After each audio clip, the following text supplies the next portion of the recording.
Yeah, looks like they back for a fifth season, man. Who that? Sports Roundtable. Who? SRT Crew. Whoa. SRT. They got that realness flowing in they DNA. Damn you lame if you ain't tuned to SRT today. HO got that payload when he say so. What you betting on? Don't get mad at me on fantasy. Break up Kyrie LeBron. I be smooth as sports superhero Hancock in the mix. Deal will roll tide forever. Real talk, you know who he gon' pick. See where I be with SRT. Behind the glass, that G Money. Made with a strong, I never lose. 6-man elite, that's J Smooth. All you other sports radio shows is fake news. Believe that. Turn up your radios, cause it's time for SRT Radio. Yeah. What up? It's Sports Roundtable, and we're live from our virtual studios overlooking the digital world.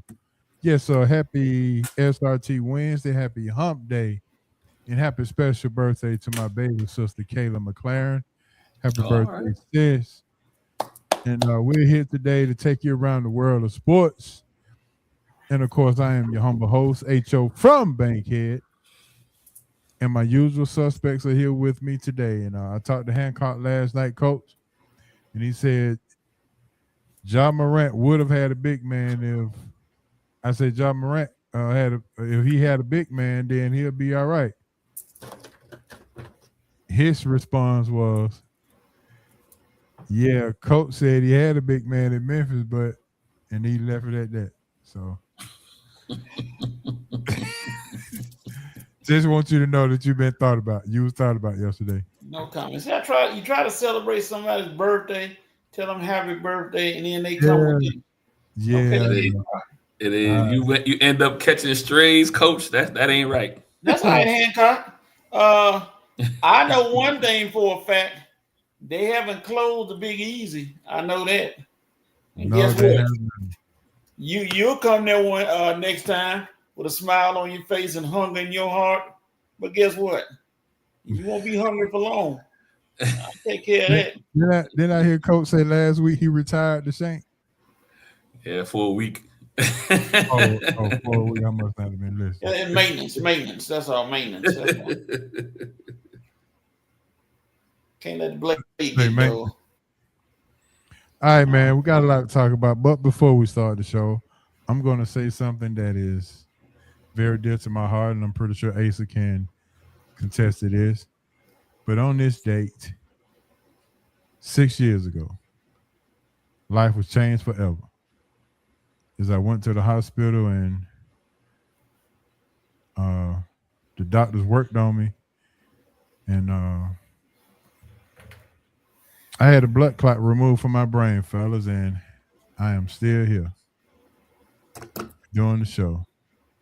Hey, so Lord say he got something for you on this earth. Yes, yet. He wasn't through with you yet. Yeah, so today is my stroke anniversary, and I'm proud to be spending it with my brothers here on Sports Roundtable and all the tenants. So yeah.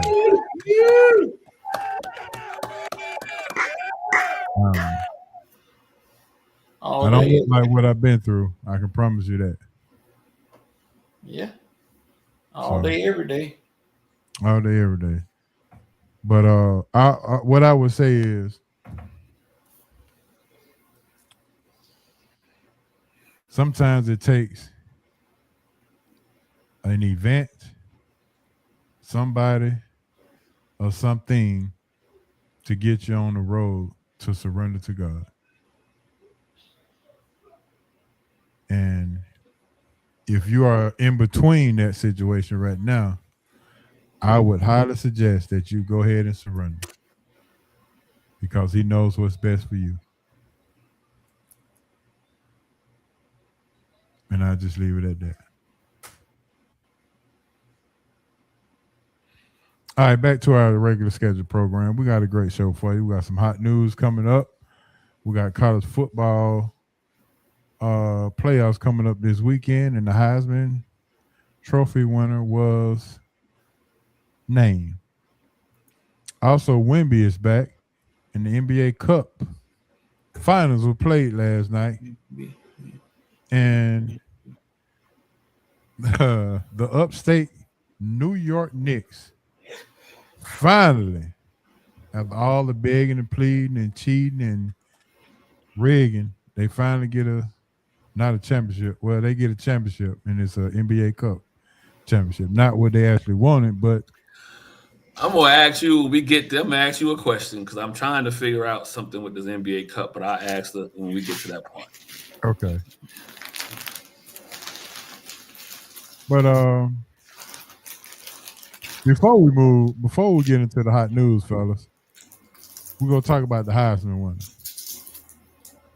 And I have a trivia question for you. Can you name the last Heisman Trophy winner that wasn't drafted in the first round? Of course, without Googling. Was it Florida State or Miami? Not did he play Miami? It's gonna be unbelievable when I tell you. What's the quarterback? What was his name from Miami?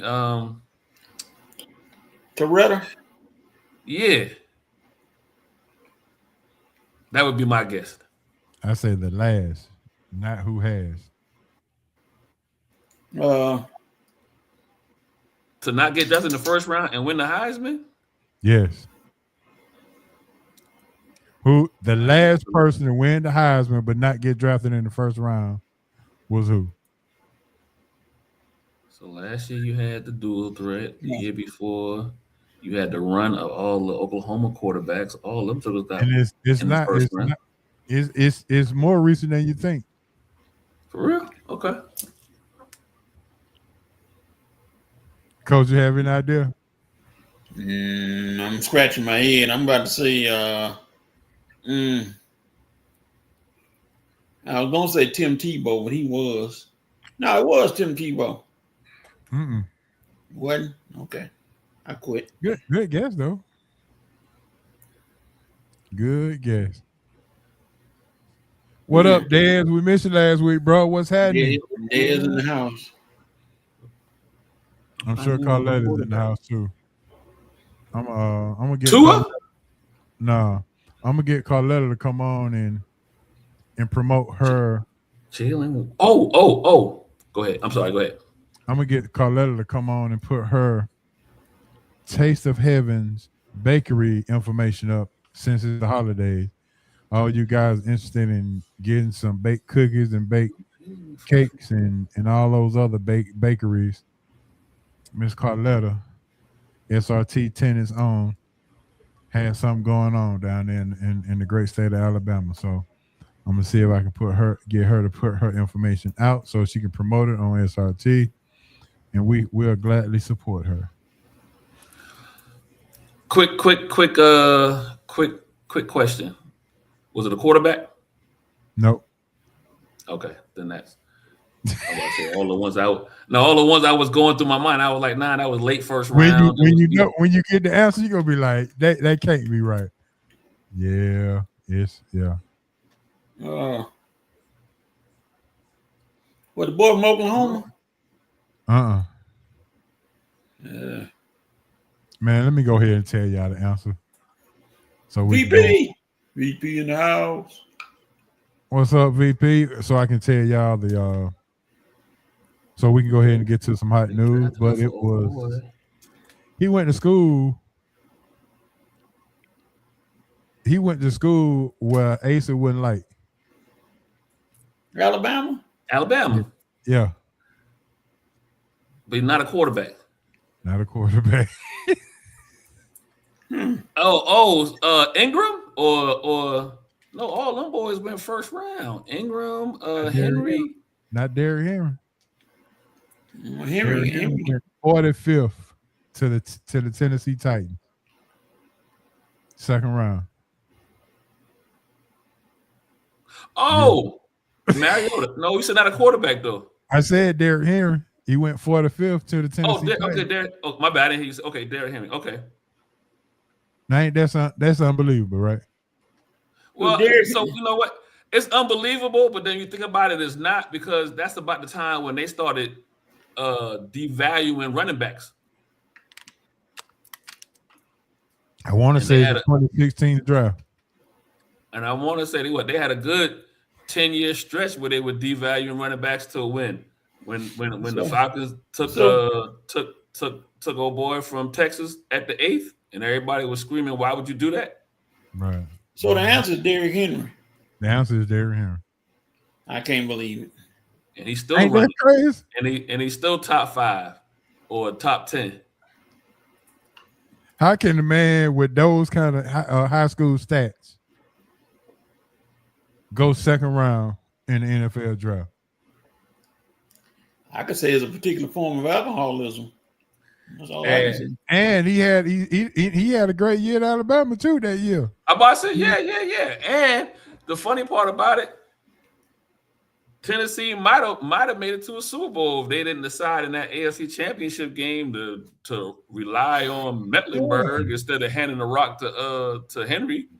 But that's a shame that or Tannehill, whoever the quarterback was. It is a shame. That goes to show you how the NFL controls the narrative of the NFL. Mm-hmm. How in the world? I mean, think about what I just said. Derrick Henry is the last Heisman Trophy winner to not get picked in the first round. Well, it'll be Mendoza this year. All right, now speaking of that, let's go ahead and get into some hot news. Yes, sir. The hot news sponsored by Big Easy Grill, 1193 Collier Road, Atlanta, Georgia. The Big Easy Grill, where it is Atlanta's best kept secret. 1193 Collier Road, Big Easy Grill now has alligator chili. What? Yeah, they got alligator chili now, and some crawfish soup and all that. So make sure you get on over to the Big Easy Grill where it take 2 bites to get rid of 1 shrimp and the crab claws. That is true. Mackin'. That is true. Alligator chili. Yeah. Would you try it, Coach? All day. All day. Look at VP saying fried chitlins. No, I don't know about that. Yes, sir. But anyway, speaking of Heisman, oh yeah, make sure you mention SRT or Sports Roundtable. You get 10% off any meals, $25 or more. Heisman Trophy winner, Mr. Mendoza. Are we surprised? Nope. Were we surprised? Did he win? Did he? Now let me ask you this: was it the undefeated season, or he had the greatest Heisman moment of the season? Both. Okay. He had the Heisman drive the Heisman drive with 2 passes in that Penn State comeback win, and then overall just and they won and they beat Ohio State and they beat Ohio State, and he had a pass and a play in that as well to kind of seal the deal. And anytime you make Gus Johnson lose his voice like that. Oh yeah. Yeah. Just like they had a So my question is this: do they change the narratives of the Heisman each and every year, or is it always the whoever has the most Heisman moments plus going undefeated helps? But the Heisman moments is really what's the push for it. The Heisman is really, to me, no different than the initial AP and coaches poll when they come out at the beginning of the year, right? So if we see this, like if you're voted ranked number 10 or higher, you got some cushion as far as maybe how far you might fall if you take a loss or 2. Mm-hmm. It's the same thing with the Heisman, right? If you got that headway coming into the season, as far as maybe being a Heisman favorite, and then your team winds up doing well, you got that bump, that initial bump to carry you through the year. it's been very few times, probably maybe say in the last 10. The last time I seen somebody literally win a Heisman and didn't have no bump, just came in and wound up winning and taking it over was Cam. I don't think Cam Newton had any bump when he came into Auburn, that JUCO year coming in. And then Auburn wasn't ranked either, so they wasn't ranked that year. And then they turned around and was I think I thought Jay and Daniels had a little bit of bump as far as being talked about, but then he winded up too having 50 touchdowns. Same thing with Joe Burrow. See, this when I say the Heisman Trophy is the college football quarterback award is what we have been saying anyway. But me and Coach was on the train of the running back for Notre Dame. What's the name, Coach? Love. Jeremiah Love, which some NFL analysts say that Kansas City got their eye on him. Yeah, I mean they need to get back to prominence.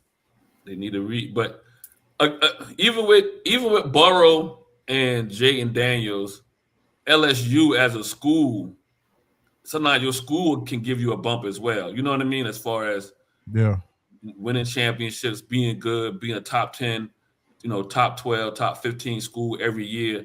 And if you got a guy that comes in that's, they'll say stuff like, if this quarterback does this team can be this. So even with that being said, you kind of got a built-in bump or whatever. But I go back to Cam, just like what Vincent said, 19-15 record. 1953. 53 with Chisholm. James Chisholm. There was no conversation about Auburn that year, none whatsoever. And then they turned around and was 5-0. Then they turned around and was 7-0. And then, Cam wound up having about 10 Heisman moments. You know what I mean? Like it just winded up steamrolling for him to wind up winning. Since then, there's always been a kind of a preseason campaign for individuals. So, and then to your point, it usually is a quarterback award, right? Like if a running back wins it now, he got to do some Barry Sanders numbers for him to get looked at. Coach, are we going to wait till the baller buses and bus stop to get the Diego Pavia crash out? You got that right. Yes. Okay. Yes, sir. We'll hold up on that then.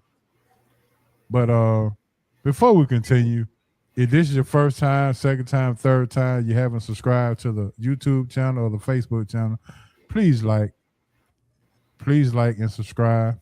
Go ahead and join the community of the tenants, of the SRT tenants. Like, subscribe, and actually share this video to somebody who may need to get a little entertainment, because we will entertain you tonight. So let's go ahead and make that known. And our second topic is, are you looking forward to, what game are you looking forward to in the college football playoffs? You got Miami. Who's playing this week? Miami and Texas A&M.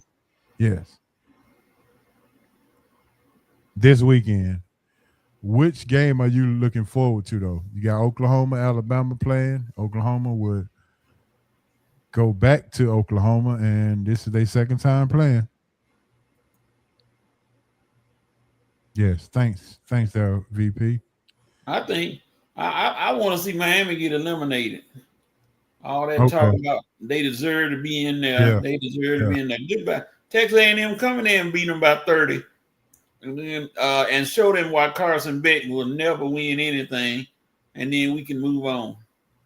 Big Z, what's up, Big Z? Big Z. Yes, sir. Now, Coach, I want to ask you this, and Asa. Kalen DeBoer name keeps popping up for the Michigan job, but I think he made a statement saying that he's committed to Alabama, and that's all he want to do. If they lose Oklahoma again, he going to Michigan.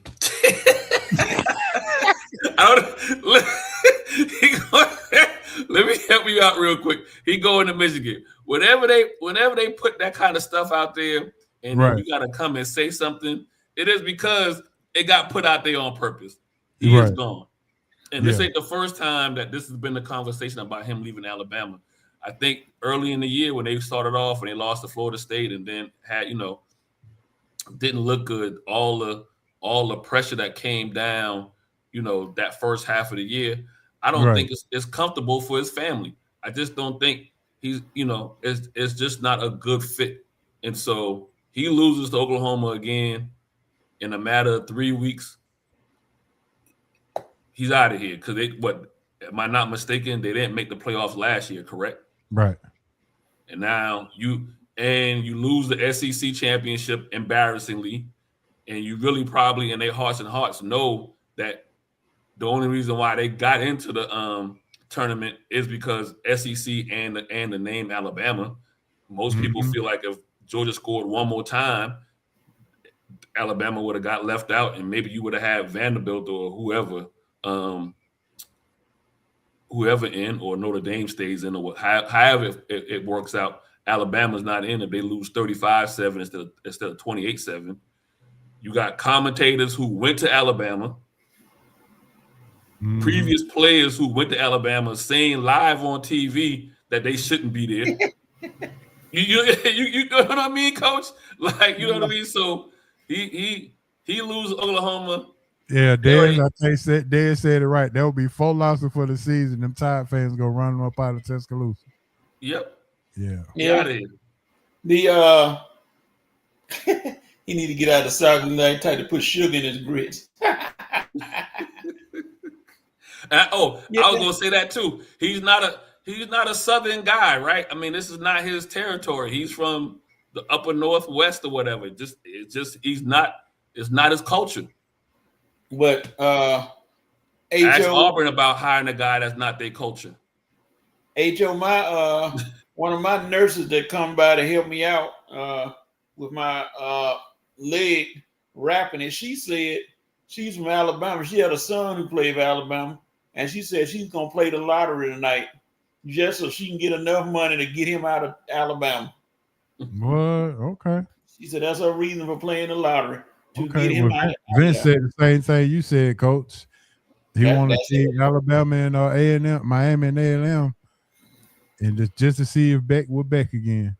That's what he's gonna do. Well, let me ask y'all this following question then. If Alabama and Miami loses, will that put the egg on the college football committee faces? Yep. Gonna make them look well, like. Hold on. Let's do it this way. Alabama, Miami loses. Tulane and JMU get blown out to get boat race. That's really go put egg on their face, right? I think JMU gonna get boat race. I actually am wanting to watch the Tulane Mississippi game. I think that game is going to be interesting, especially to see how Mississippi might react without having Lane Kiffin. And I know you're shaking your head, Coach, but so you can't. Here's why I'm gonna come at you on this one, Coach, shaking your head or whatever. We might get back into a little bit of last week. I can't from year to year. Everybody got I don't even care about the shank. You gonna put it down on this one. I can't stand from year to year. People have a different argument about the same point. So you told me. So the College Ball told me a couple years ago that a completely different team that was 12-0 can't go to the college football. Then you tell me, but then you telling me now a team that you already had in the playoffs without making a conference championship is not going to be a different team without their coach. When we've seen in the past teams that lose their coach go to a bowl game and get boat raced because the coach is not there. And and those teams normally have a whole month to prepare and still get boat raced when they don't have their coach. Hey, so what have I told you constantly about using logic in situations? I am a logical person. No. 1 + 1 will always be 2. No, it won't. It's 3. Yes, it will. It can be 3. Well, That's probably the reason why I'm not married. That's if a man and a woman have a a man and woman have a child, that's 3. 1 + 1 is 3. So probably the reason why I'm not married. hey, but then you also made the one mistake, and it was a simple mistake. You told me you again. No, you said something about the shank, and the shank is over minding his business. But it ain't coming in. But guess what? He woke now. He was watching the game, checking out Sandy Creek. Now it's like, okay, see, you don't need to do that. That's a mistake on your part, and it made me more and more want to come to that beard and go. And it's solid. It ain't going nowhere. But no, that's the game I'm interested in watching. Really, is the look at that, coach. Derek Howard. Hey, Dez, I gotta ask you a question. Stop trying to make me laugh, Dez. What school does your daughter play for? I gotta ask that question. I forgot to ask. You said you did cheating. What school does she play for? Oh yeah, here come in. You don't know, not the Terrence Howard math. God, though. Yeah. All right, fella, let's go on to our third thing. Wemby is back. Yes. So my question to you is San Antonio here or are they still ascending? Oh, she's cheer. Okay, Northgate. Oh yeah, I remember when I coached at Grady, we played Northgate. Okay, I remember playing them. As long as he stays healthy, they'll be ascending. Are you concerned about Wemby's health? No. This is second. He hadn't played the full season. The first one, I won't call it injury. I'm gonna call it a health condition. I don't think that will happen again. But as far as being injury prone, gotta see it again. Gotta see it happen again. But I don't. You don't? Okay. I think San Antonio is the right place to note. San Antonio created the whole what they call it, load management. Mm-hmm. They're the institution, right? So I think they'll be able to for better the words, to load manage him throughout the season, and then they'll be just as dangerous learning how to play with and without him. So. Okay. Are they so now you have to juggle his health condition versus his, let's be real, 7'5" is abnormal. Mm-hmm. Yep. And one step on the foot of anybody's foot could be damaging to his career. Now, do you think he needs to be more? Do they need to change the way that they play to make sure that he does not try to be defensive player of the year and the offensive MVP all at one time? I think some of that's more the narrative. I kind of would push back a little bit because it would be different. I think I would think about him differently being at, say, 7'5" and saying, yeah, that is an abnormal. If it was somebody like, say, Manute Bull, who really didn't have a college career or really didn't have a career in the foreign leagues, getting thrusted into the NBA.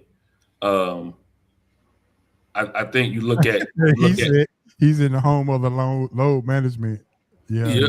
I think Wemby is no different than Chet, right? Chet played high level college ball at Gonzaga, right? And so Gonzaga. Where did Chet play college ball? LSU. Who? LSU. Chet? No, Chet Holmgren. Oh, you said Chet. Oh, you said Shaq. Oh, my bad. No. Chet with that plays with Oklahoma. He played at Gonzaga, correct? And so, high level basketball. I think some people get used to already used to their size and know how to handle themselves. So I think him having that kind of injury, I don't think is it's on the board for anybody, right? But I don't think it's really on the board for him. And not like he's high flying and leaving the ground. He's 7'5" already. He ain't getting that high up. So again, I think really he's not going to have a long career. I think he might have a good 7 to 8 years or whatever, but they can win a couple of championships in that time frame with him. But do you need to block every shot? He gonna try. That's my point. Yeah. Do you need to block every single shot? No. Nope. I mean, just his presence alone is intimidating if he just put his hands up. He'll learn. I think he'll learn how to play, and some of that, to your point, might be pressure. And I don't think it's necessarily pressure from the team. It might be just pressure from expectations and the narrative that's out there, right? As far as him being, elastic man and can get to everything. I think he'll learn. Where is he most needed in San Antonio, on the defensive end or on the offensive end? I think that'll better answer the question. Yeah. See, now we getting into some real conversation. I think right now he's probably more needed on the defensive end, and as he continues to learn to play the NBA game. How did they beat OKC? That'll be the telltale. I think from teams, but teams like OKC will realize. So it'll be funny, right? Teams like OKC will learn to hunt him in the switch, in the switch, right? Continually switching to hunt him to get him either out on the perimeter, or to get a bigger body on him on the lower block. But he'll have to learn how to defend those, and how to play that way. In the 7-game series today, who wins the series? OKC, San Antonio. OKC. They just got the depth. Coach. Now, what's the name made a interesting move that people ain't talking about?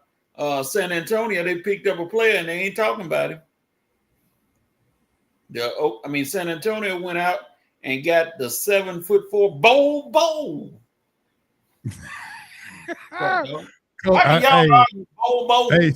Asa, I think that's Coach's way of getting back at you.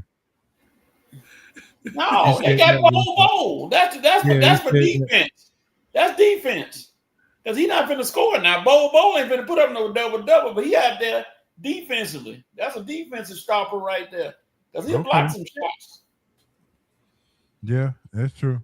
Well, I mean, if that's what they picked up, that tells you, H.O., that they're not going to change their offensive or defensive style, right? So they got someone that can slip in and kind of have the same kind of presence that Wemby would have if he, for whatever reason, would go down again or whatever the case may be, or get in foul trouble, things of that nature. So that should answer that question. They're gonna continue this style, but I think San Antonio can win one, maybe two championships. Like I said, I don't see him playing for 10, 15 years. I think because of his size and because, to your point, that's not a natural size. His career is not going to be as long as, other guys that were a little bit short. 7'5" and 7'4". Ralph Sampson and doggone Hakeem Olajuwon. Y'all watch out. I'm telling you. How long did Ralph play? Effectively. Yo, Asa. Logic again. There we go. Now Olajuwon's a bit different, a stronger, had a different kind of body, but Sampson wasn't effective at that size for a long period of time. Eaton wasn't that effective at that size. Portland's big guy from Russia wasn't effective for a long period of time. The dude from China, Yang Ming, wasn't effective for a long period of time at that size. You only got a couple of guys, huh? Portland guy. Wait a minute.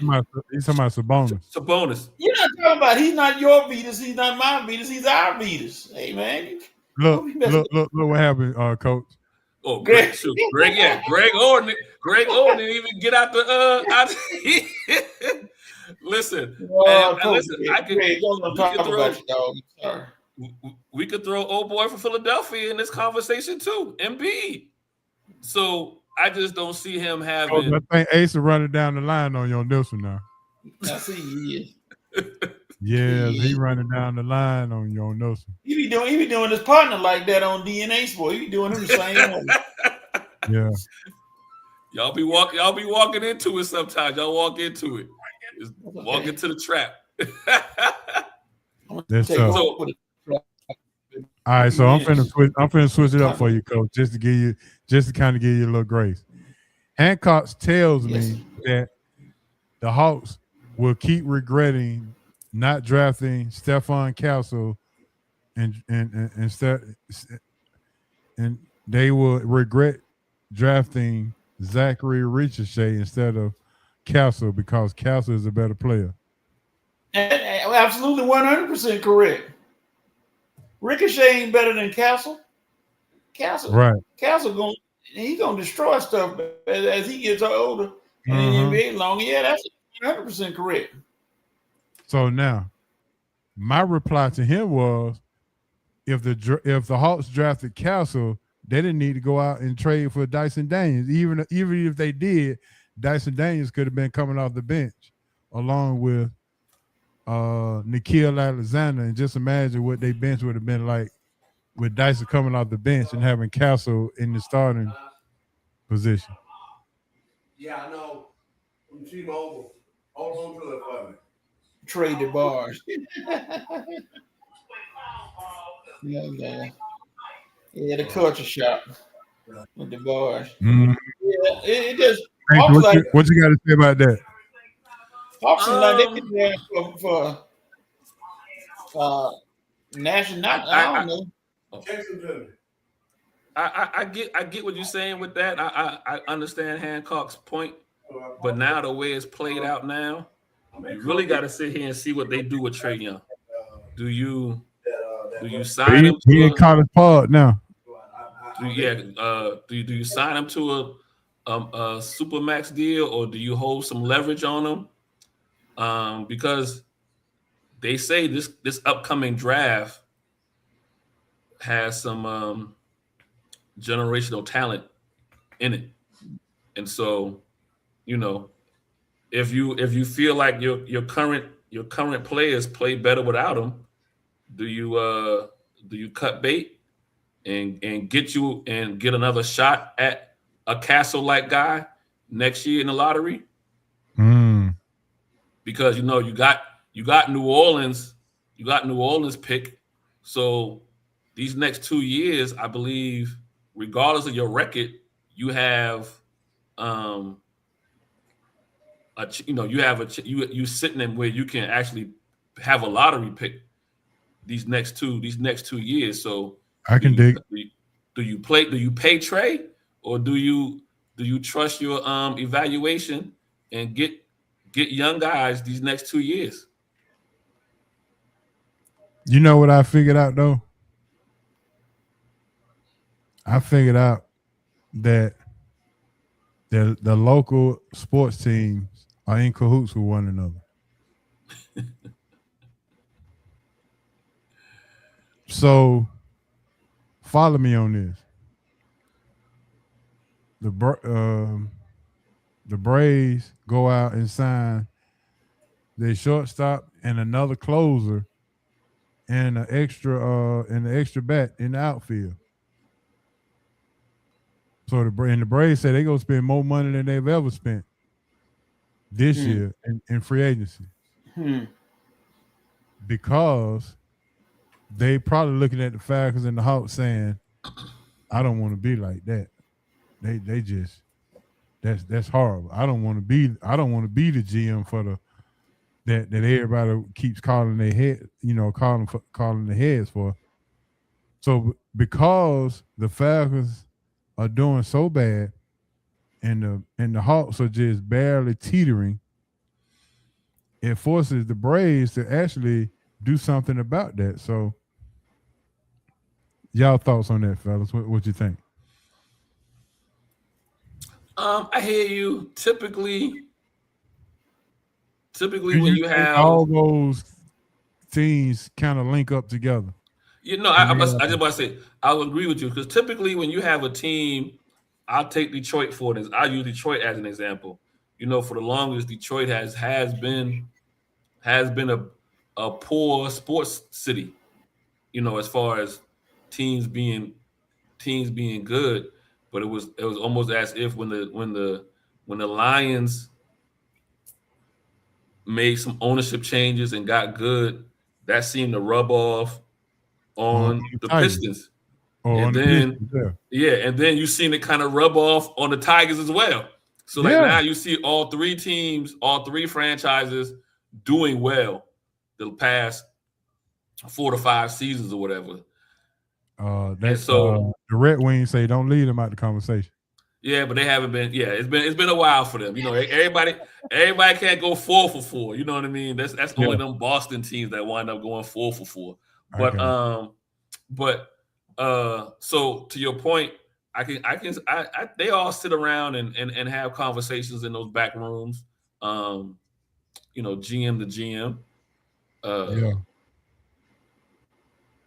I really believe that. I really believe that they're trying to compete for the top sports team in the city.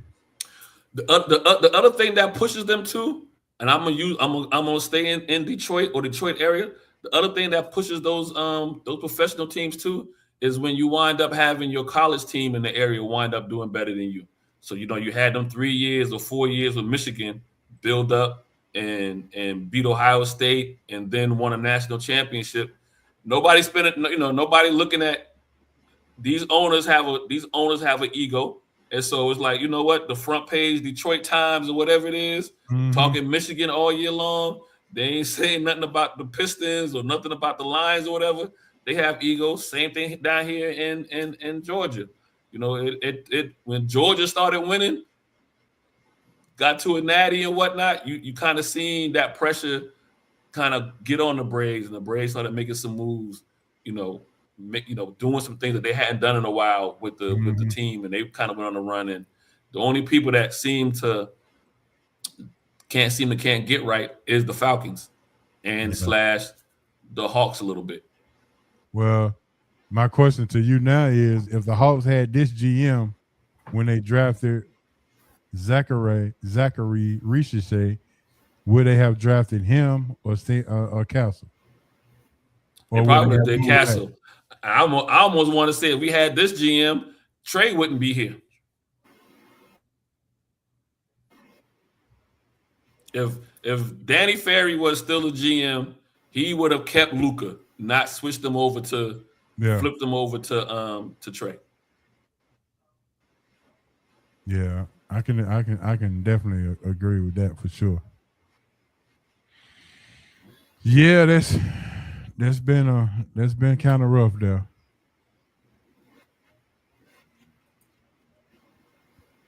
All right, so Wemby is back, and so how did you feel about New York winning the cup? Good game. Go ahead. That was my question is, and granted, I need to do a little more homework or whatever.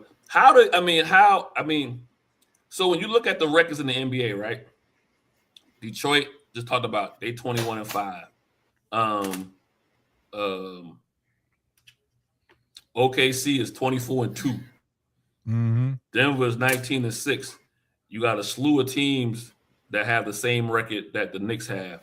And so I'm just trying to see how all that works out. You win the NBA Cup, but if I was to sit here and stack up where you look at as far as the best record in all the NBA, the Knicks would be like 10th or 12th. So I'm just, why. So listen, at the end of the day, you say, oh, the Knicks are the NBA Cup winning championship, but they're not the story. The story is OKC. They're 24-2. And the average person not looking at this would be like, well, how is the Knicks the NBA Cup when I got a team that's only lost twice so far this season? Yeah. Coach, I got to get your input on that. What's your thoughts?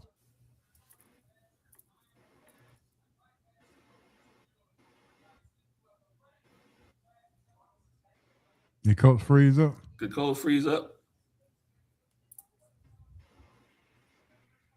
Yeah, I think might have. Yeah. Those games don't count until. Oh, there you go. Don't count the season, but as they said, I mean, they showed that the people who win the cup have lost the first round both times. So that's not a good omen for the Knicks to saying they can go on and win the NBA championship. It actually seemed like a bad omen because the last two that won went out in the first round. So good point. Good point. Coach, look, Coach doing his homework. I mean, at the end of the day, it is. I mean, you got to get it's a good thing, and it's not a bad thing. I just had to question, like, I guess it's good in the sense that it is a big market team like the Knicks, and so I think Dad said it right here. Yeah. But it would be much better, and for this season, it would have worked out to me to be much more interesting if you could have said the NBA Cup winner is the Oklahoma Thunder, and then turn around and say they also have the best record in the league and also are chasing a historic record on pace to win 74 games. You know what I mean? I just feel like, yeah. And to your point, Asa, I think Vince is making your point right here. Yep.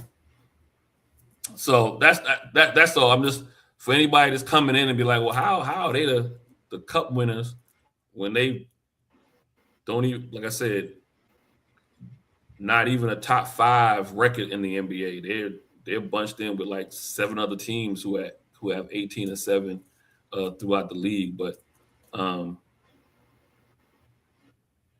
now that's my part that I guess you could say negative. My positive thing is this is a good. I hear you, Coach, about them getting put out in the first round, but I think the key thing is for Mike Brown to have to this bona fides or solidifies the Knicks walking away from Thibodeau and hiring Mike Brown. I don't think if Thibodeau was there, they would be in this position as far as being able to win the NBA Cup, which tells me there's certain games that Mike Brown might be circling and saying, hey, these are important games that I can now see what kind of guys I have when we get to the end of the season and get into playoff basketball. So I think Mike Brown is way better at the X's and O's, especially on the defensive side of the ball, than Thibodeau was. Mm-hmm. And on top of that, you know what? Mike Brown, or any coach, but Mike Brown, I will go to the 10th or 11th guy on the bench. I'm not running a playoff bench all season, only playing 7 guys. You know what I mean? So did y'all see Mitchell Robinson walk last night in the championship game? He was doing every night. Yeah, he looked like he was doing some slide drill. He had rebounded the ball and took like 4 or 5 steps before he passed the ball without a dribble. I'm like, all right, my last question before we get off this NBA. Does San Antonio have the right coach to get them over the hump? Yeah. He a Popovich disciple, right? I would look at him similar to that we looked at Spoelstra under the Godfather, under Pat Riley. So yeah. So what now? Does San Antonio have the right coach to get them over the hump? In. He can. Yep. They'll be just they're gonna be in the hunt now. They're gonna be in it. Me and Coach agree. Without injury. Coach, we agree. You gotta put the knife down for the rest of the show.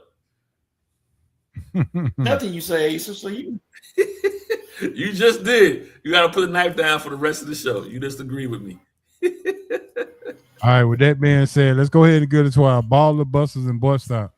Go ahead and put your baller busters and boy stop in the chat. Let me read them all. Oh Lord. Yes, and I'm gonna go ahead and start. Yeah, I got. Oh yeah. My baller this week. No other than my main man, Cooper Flag, going for 42 points on the road in Utah. Yeah. Yeah, he's still 18 years old until the end of the month. He'll be 19 on the 30th of December. So Cooper Flag, you get my baller for the week. Going for 42 points. We didn't know that. Utah.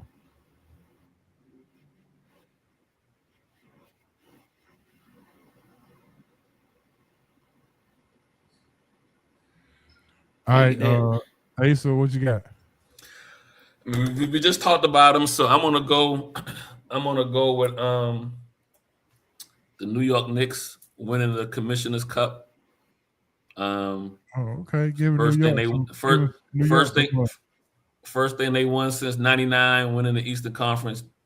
And so I'll go with the Knicks. I'll get in the baller today. I almost was gonna go with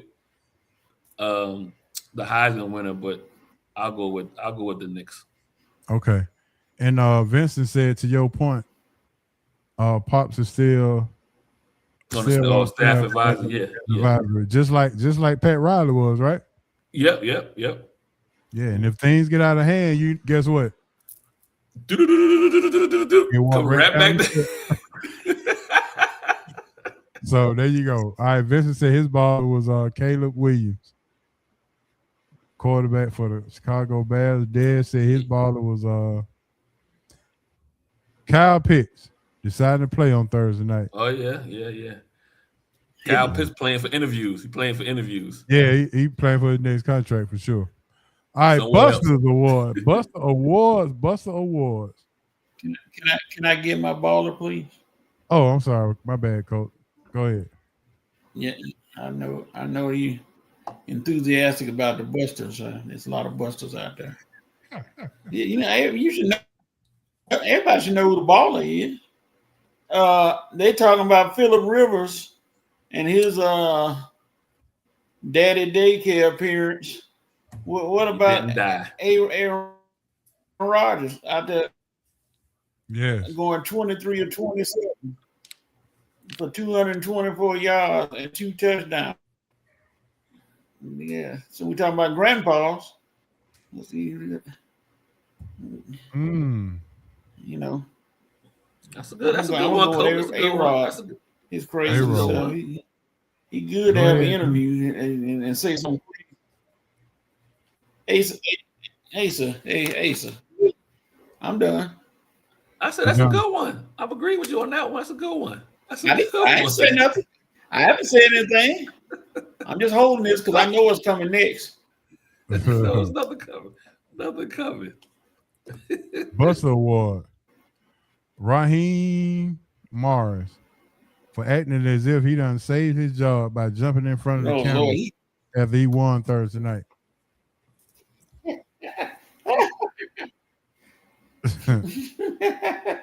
Dad said Dad gave him a buster for something else, but I'm giving him a buster for jumping in front of the camera like we above 500, like we got more wins and we got losses.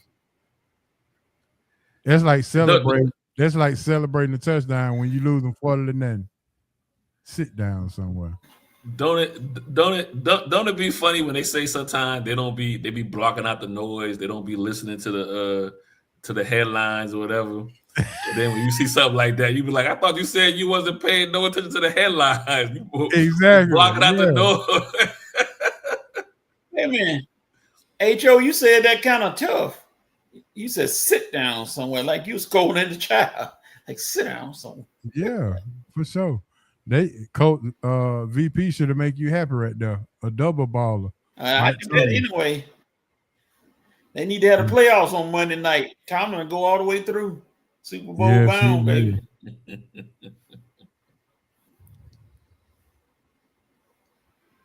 Yeah, that's a person that's not used to winning for sure. Yeah, Vince, exactly the same thing I said.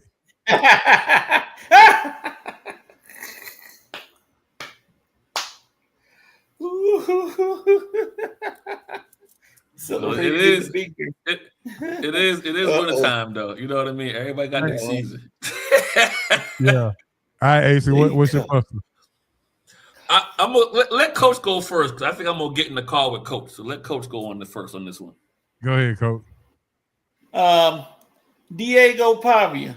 What in the name of Lionel Richie and the Commodores were you talking about, sir? I knew it was gonna be good. That's why. What is going on with you, sir? You weren't known by anybody. You're already approaching Bo Nick's age in college, and you out there talking about F the voters and all that stuff. Are you crazy? I'm like, come on, man. You sound like a complete idiot out there. And then, see, anytime you have to apologize for something, you know you're an idiot. That's the problem. You have to apologize. You said something very stupid. I mean, so Diego Pavia don't even invited you because they don't invite Vanderbilt people to nothing usually. So I don't know. Hey, Coach, I'm gonna get in the car with you, right? I'm gonna get in the car with you, but I'm gonna roll my windows down while I'm yelling at TJ Finley. Why is he transferring the portal to another school? Ain't he been in college for like 8 years now? What do you do? That's the same maybe one with LSU, right? He was Auburn, LSU. He on tour. He on. Maybe he should be my boy. Stop. But I'm in the car. I'm in the car with you, Coach, yelling at TJ Finley, saying, "Boy, stop." That's terrible. Like, come on, man. Come on, dude. Where are you going? Yeah. Are you a career student? Is that what you're trying to do? That's a good one. That's a good one. And he is transfer portal in. Yeah. They said he ought to pay the school NIL money for taking it. He been in the portal since COVID. Ought to be teaching a class.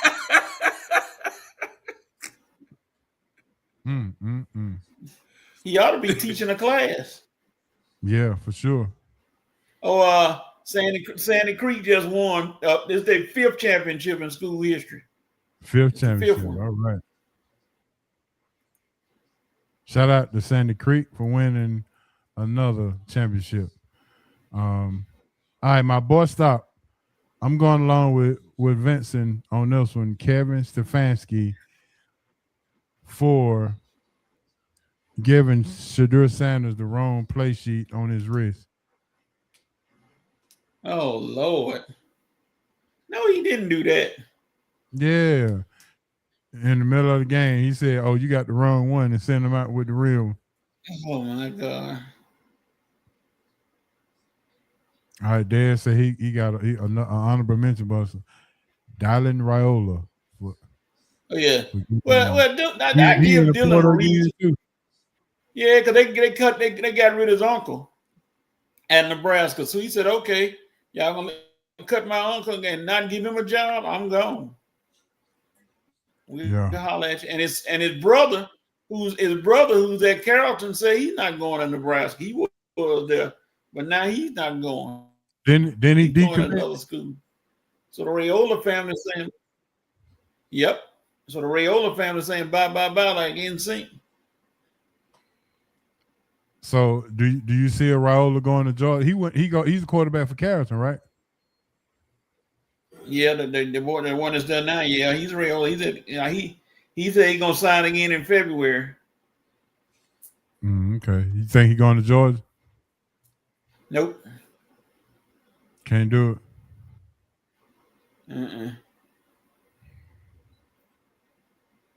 He better go to a school because he looked okay last night. He wasn't impressive from what I saw. He didn't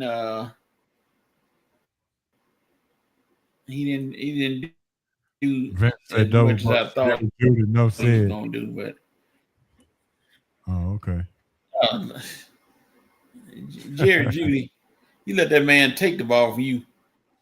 I mean, just snatch it from you. Then you guys are getting mad at Shador. He shouldn't be throwing to you. Yeah, that was pretty ragged. For sure. Pretty raggedy. Yeah, Dez, I agree with you on that. You see that, Coach? Yep, I agree. All right, so real quick, I'm gonna ask y'all about Chip Kelly interviewing for the OC job at Georgia Tech. Good or bad move? Ain't no way on God's green earth I wouldn't get Chip Kelly to run a church flag football team. Ain't no way. You can't do it, Coach. Nope. Not unless you had me held hostage. You better hire Chip Kelly. Okay, I want to go home. So that's the only way. He wouldn't have anything to do with a team of mine. No Kelly. Brown them all up. Vince said it's a good move, Coach.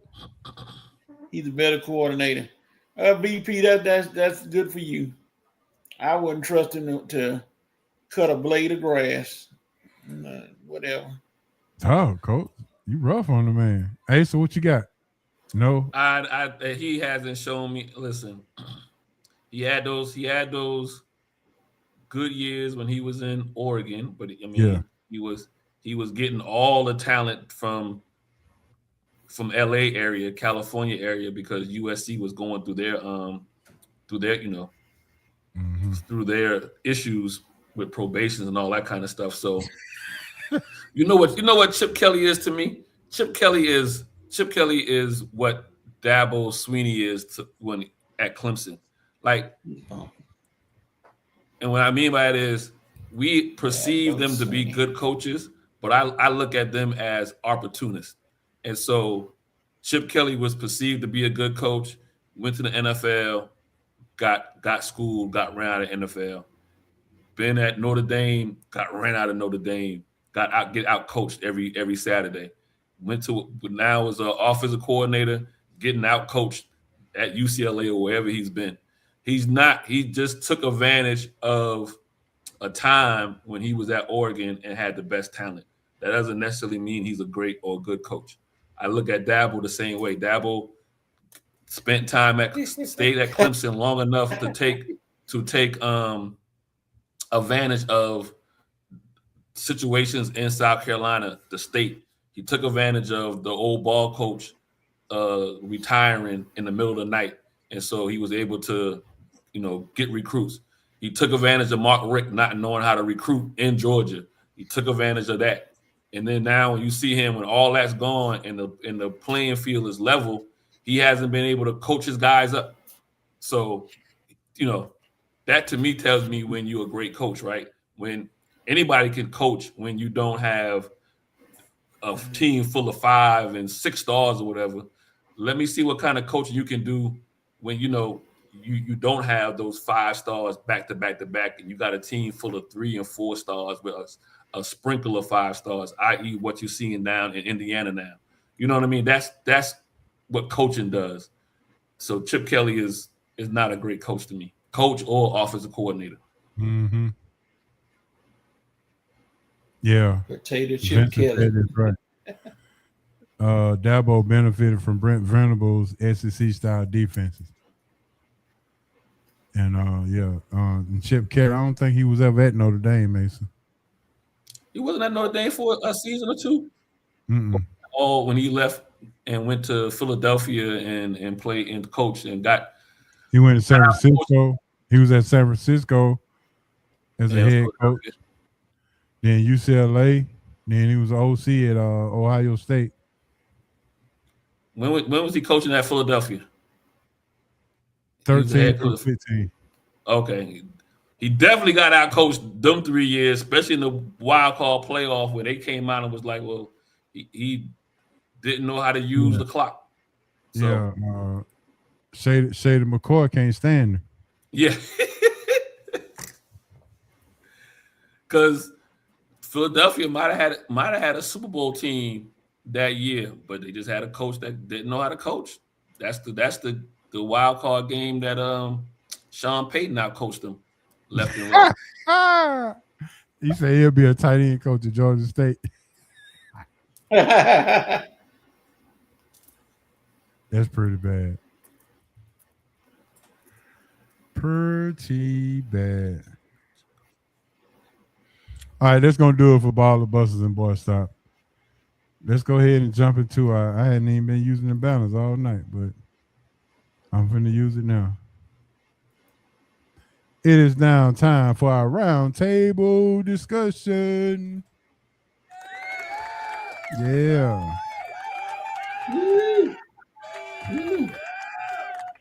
All right, NFL injuries. Pat Mahomes is out for the year. Now, they want to go make the playoffs anyway. Asa, you called it. I hope you didn't jinx Pat Mahomes though. I don't call for nobody's injury. Right. Even though I still think it might be the best thing that happened for him though. Yeah, you called that they weren't gonna be as good, and you're right.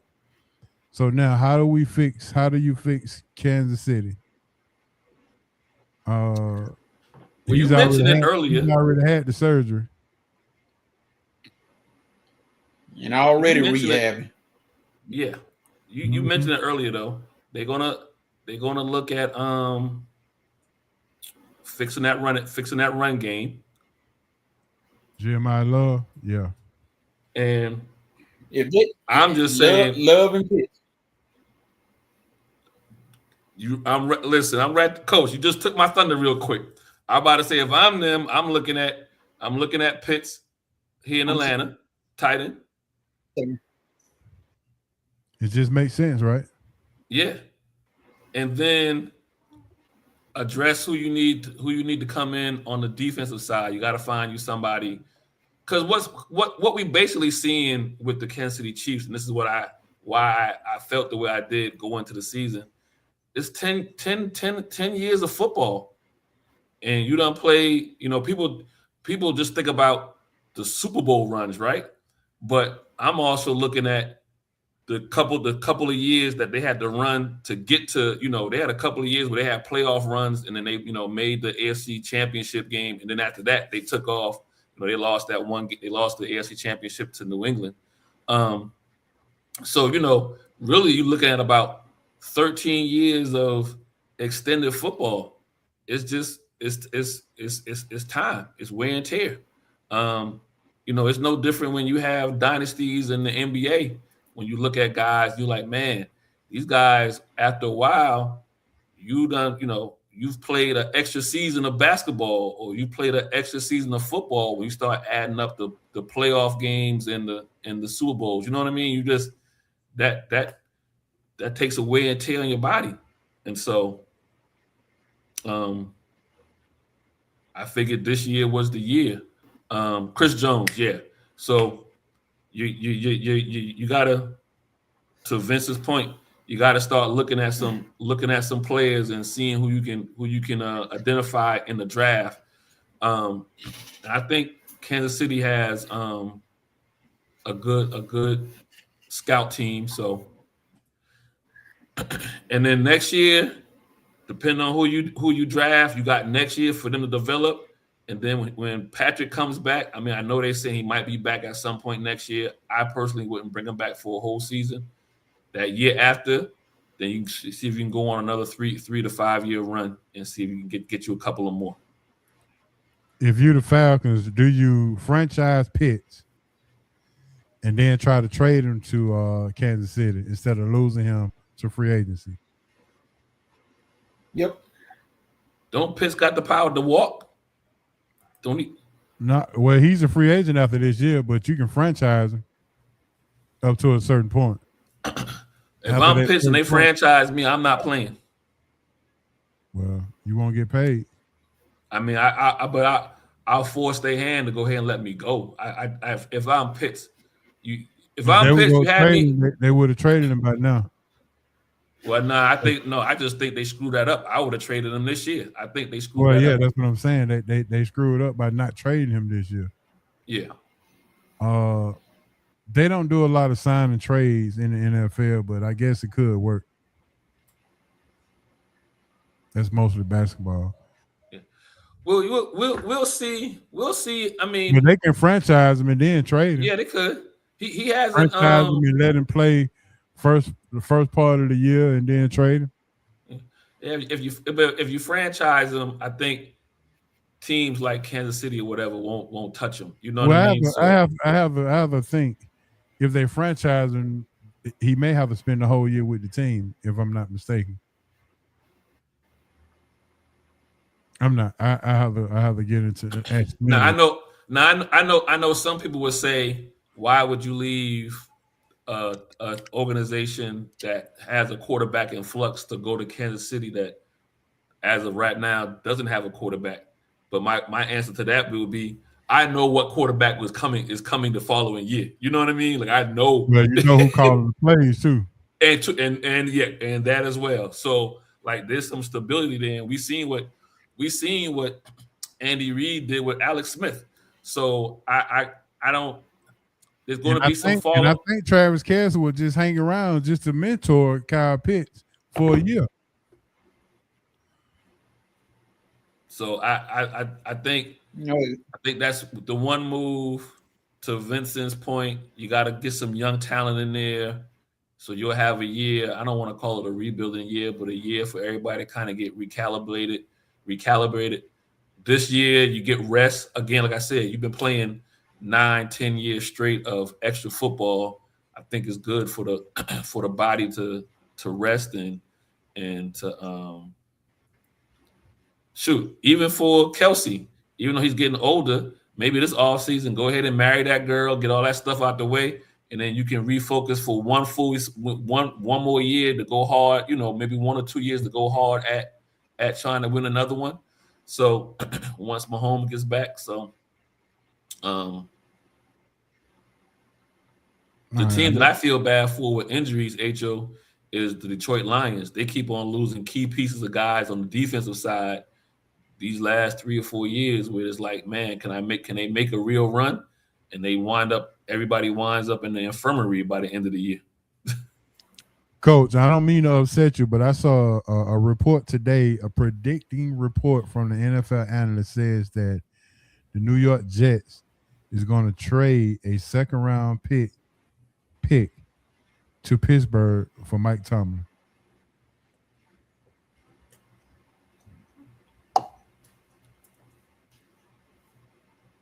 They say if you can't say nothing nice, don't say nothing.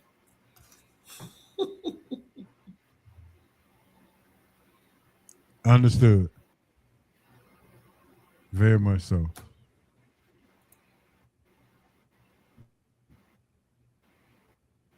All right, who's your MVP, the NFL?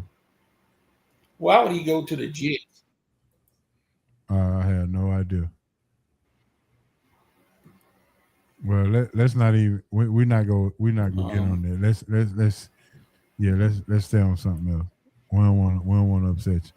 Stafford. MVP, Matt Stafford, or that's all it is, right? Matt Stafford and another quarterback. And everybody else is Matt Stafford's the win, and everybody else. It's comical. It was Daniel Jones for a long period of the time. And then they tried. And then they tried to put. They tried to give. What's the boy in New England? Drake May. Yeah. Until he wet the red last week. Does Myles Garrett with 22 sacks get any kind of love for MVP? Yeah, you just gave him some love. Okay. Des just put it out there. But Coach, I don't want you to pull the shank out. You should. He should. Okay, you down with that?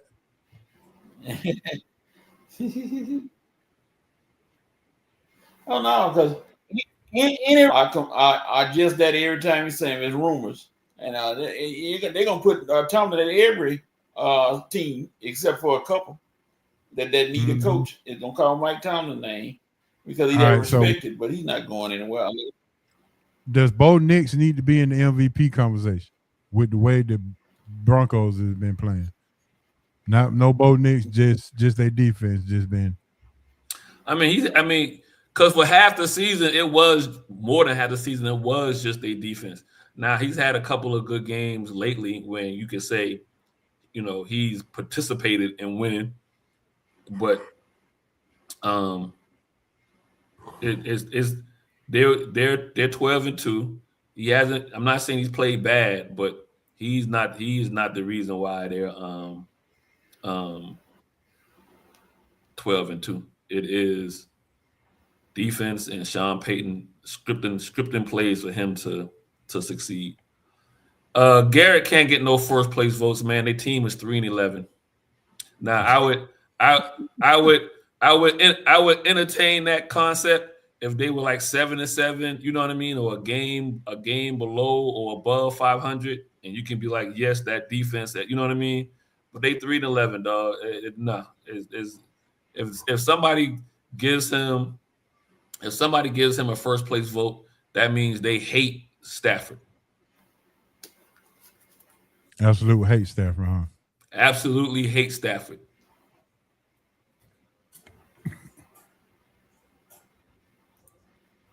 Yeah, that can be said for sure.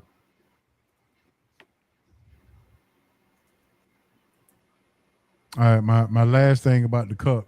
Does it mean anything? Does it excite you other than the floor? Did it keep your interest throughout the season? The NBA Cup. I'll be honest with you, man. That's why I was saying before. My interest this year has been on Oklahoma City and their record, and I'm trying to figure out how they're not in the Cup championship. Like, you know what I mean? Like, I need to go back and review how this thing.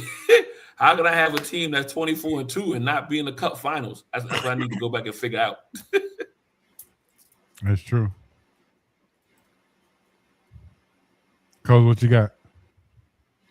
They lost to San Antonio. If they had beat San Antonio, like everybody was expecting to do, then they would have been in the finals. But since they stumbled their toe and lost by 2, just like it's just like the March Madness. The best team didn't win this time, and it happens a lot in March Madness. The best team don't always win, and there's an upset. And San Antonio is a team that I think that's going to give Oklahoma City fits all year because they match up well with them, and they got the YOUT on their side. Ute. They got Ute, just like Oklahoma City. So. Oh, I know what baller we forgot to mention, and Coach, I'm surprised you didn't mention it. The Stuart Scott 30 for 30. Oh, dog, I sure forgot about that. Hey, man, that was that's a heartbreaker right there. I was doing good most of when they were showing all Stewart. Then they started showing his cancer stuff and everything, and I said, okay, I got to turn.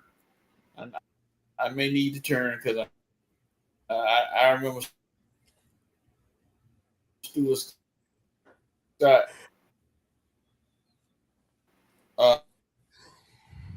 for what he was doing while he was healthy and while he was on the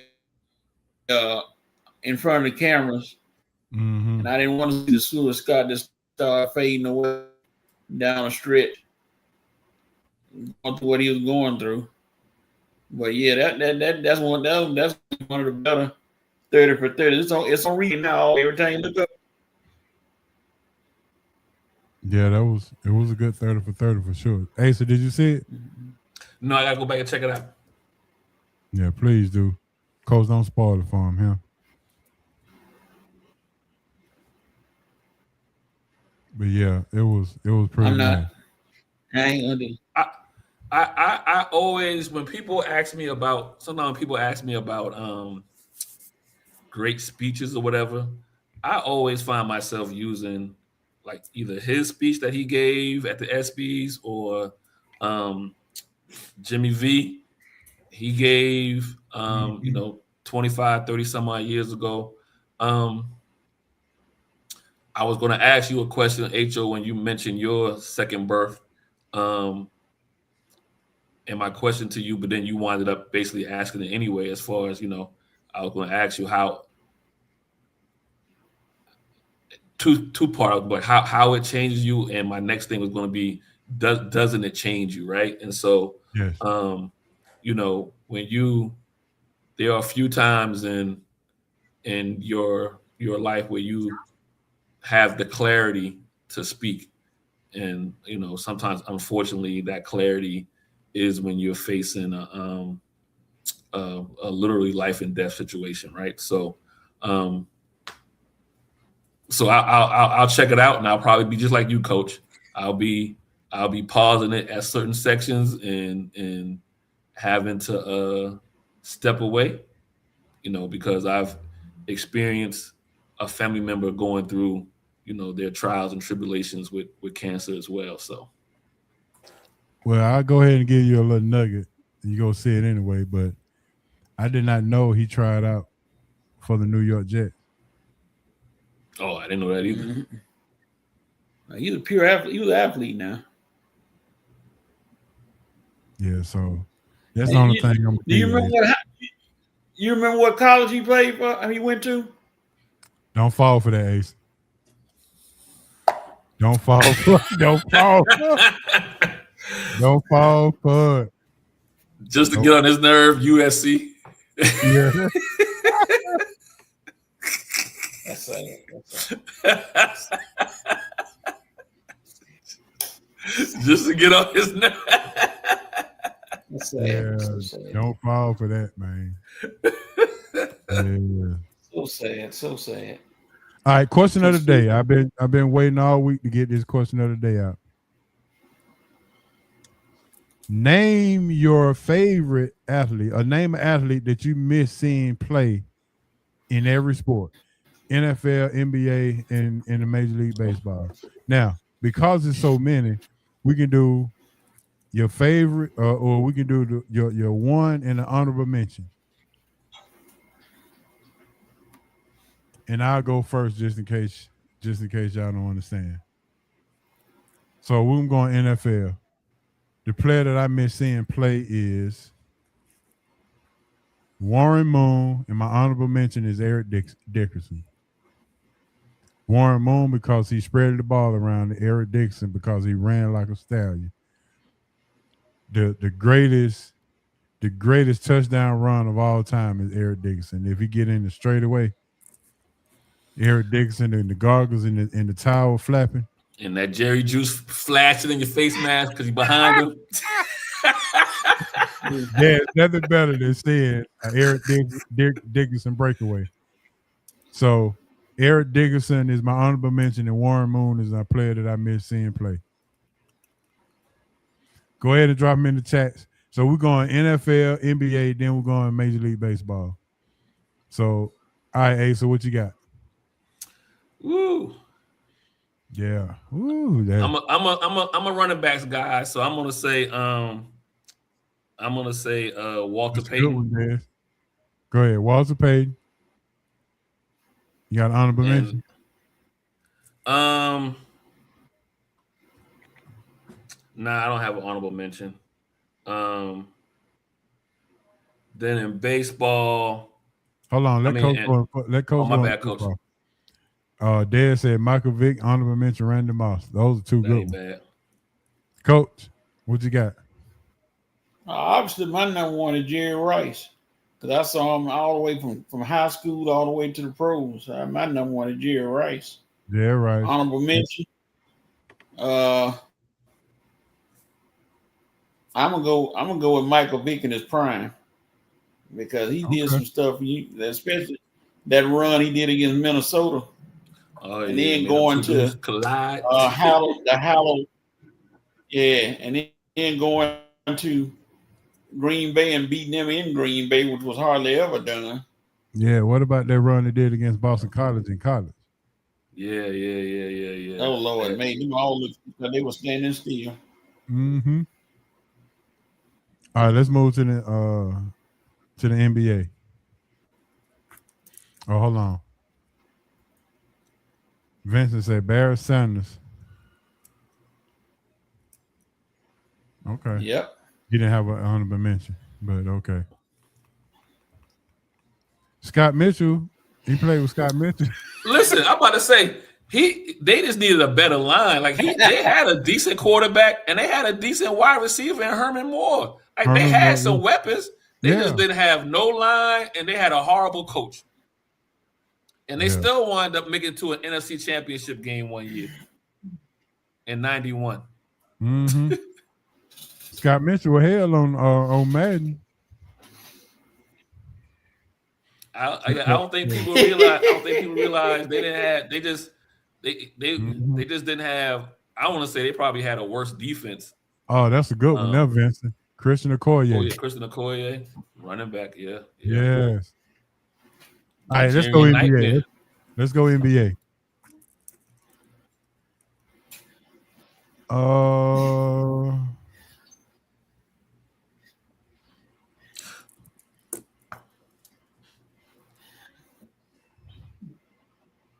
Magic Johnson would be too easy for me.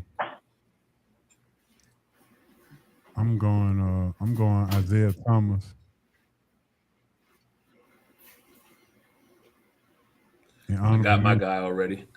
Isaiah Thomas is my guy. And honorable mention, I'm going Chris Jackson. Or Mahmoud, whichever one you want to call him. Well, he was Chris Jackson first, so I'm going to stay with Chris Jackson. Mahmoud. All right, I got my. I'm gonna go. Like I said, I loved running backs, and I love big men that could used to be able to play. I don't know what these big men they got now, but Patrick Ewing, number 33, okay. And then my honorable mention would be Penny Hardaway. That's a good one, Asen. Yes, that's a good one. All right, Vincent said Kobe Bean Bryant. All right, then we'll wait on his honorable mention. Coach, what you got? Kareem all day. Kareem. The Isley brothers. Not the Isley brothers. Vince Carter. Oh, okay. He had to put a UNC in. He had to put an Unk in there somewhere. Yeah, he got to sneak him in there every now and then. Oh yeah, I forgot about Akeem. Yeah, man. Big man appreciation day, baby. Big man appreciation I'm going day. Isaiah and Akeem together. I'm about to say, especially you, HO, you supposed to have big man appreciation on lock. Yeah. Akeem Olajuwon for sure. Vince, appreciate that. I appreciate that. Akeem on that for sure. All right, MLB. This one was probably not the. It's not the easiest, but Darryl Strawberry, Chipper Jones.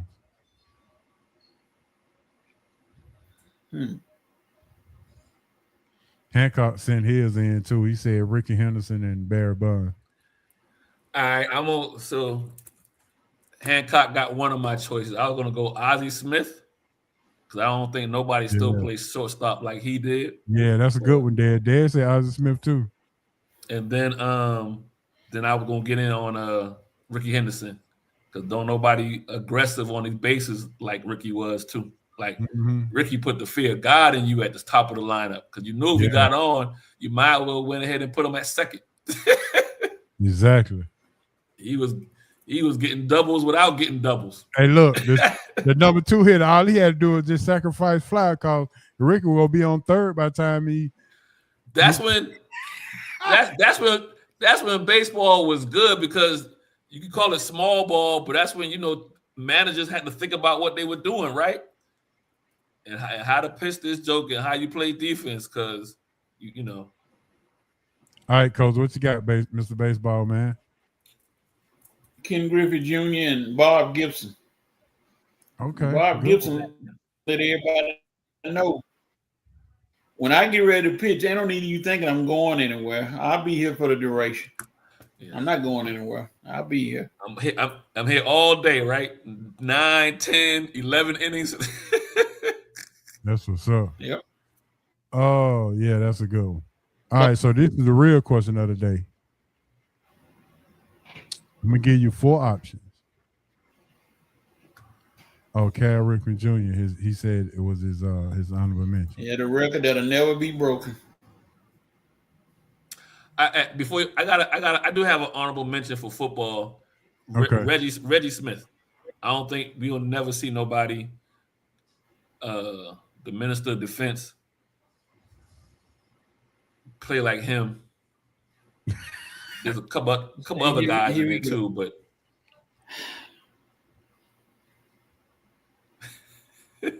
dang, Coach, you taking Coach. I had to read that one and get it.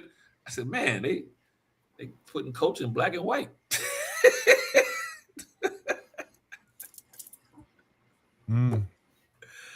It ain't me, Coach. It ain't me. You can go ahead and bring him back out.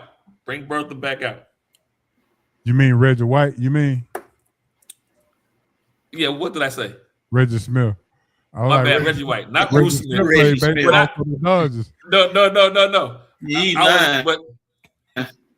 Yeah, my bad. Reggie White. You correct, Reggie White. But what I was thinking in that time, I was like, that time of football when you had the Bruce Smiths, the Reggie Whites, the Lawrence Taylors. You know what I mean? Like you don't have that going on right now as far as defensive ends or linebackers like that. Reggie White, yes. I said Reggie Smith. No, my bad. Not Reggie Smith. Reggie White, the Minister of Defense. All right, here's the real question of the day. I'm gonna give you 3 options: Derrick Rose, Allen Iverson, Steve Francis. If any one of those is all 3 of those guys was 6'6", who would we be talking about would be one of the GOATs? Who would be in the GOAT conversation?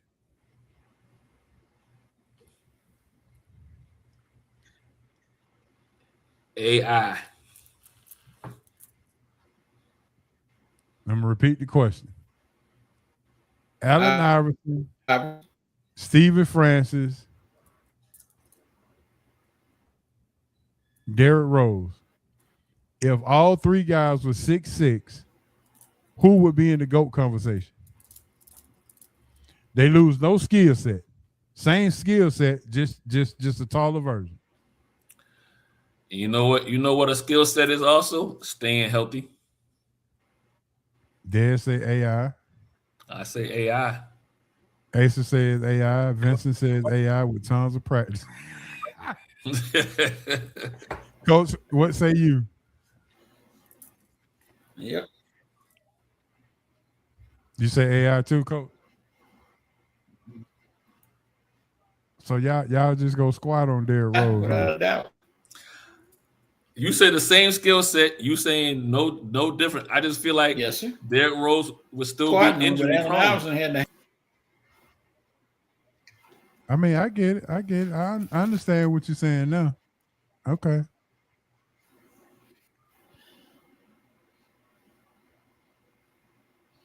But AI was tough as nails. I mean,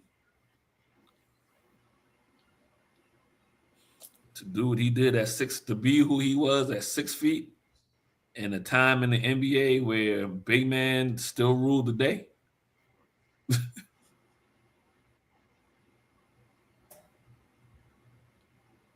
Vince said Derrick will be his next choice.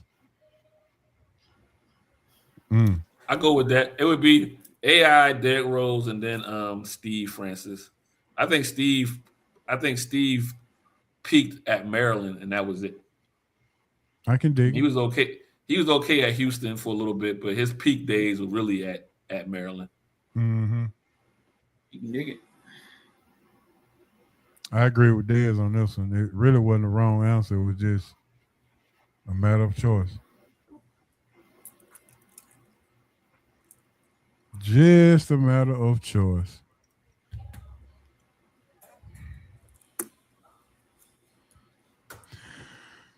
Well, I'm playing Santa Claus tonight.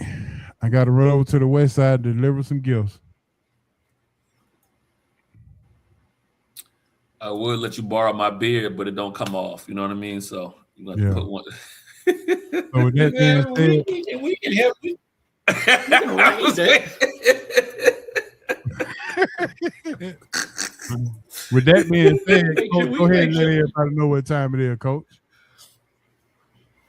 You know, happiness is a form of life that everybody should experience. And if you don't, you live in a pretty sad life. But that's why H.O., Horace, Javon, Antonio McLaren is here to give you the fun bag.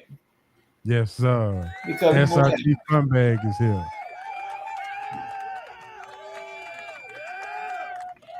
All right, you know I like to start these fun bags off with a little childhood humor. So growing up as a child, what was your go-to when you got bored? Was it coloring? Was it drawing? Was it watching TV? Was it talking on the telephone? That was just a couple of examples. Those were just examples. So give me your what was your go-to when you got bored as a kid? Or it could have been just going outside playing hide and go seek. Or hide and go, and you can fill in the rest. See that's opening the door, opening Pandora's box right there. All right, well, just give me your answer.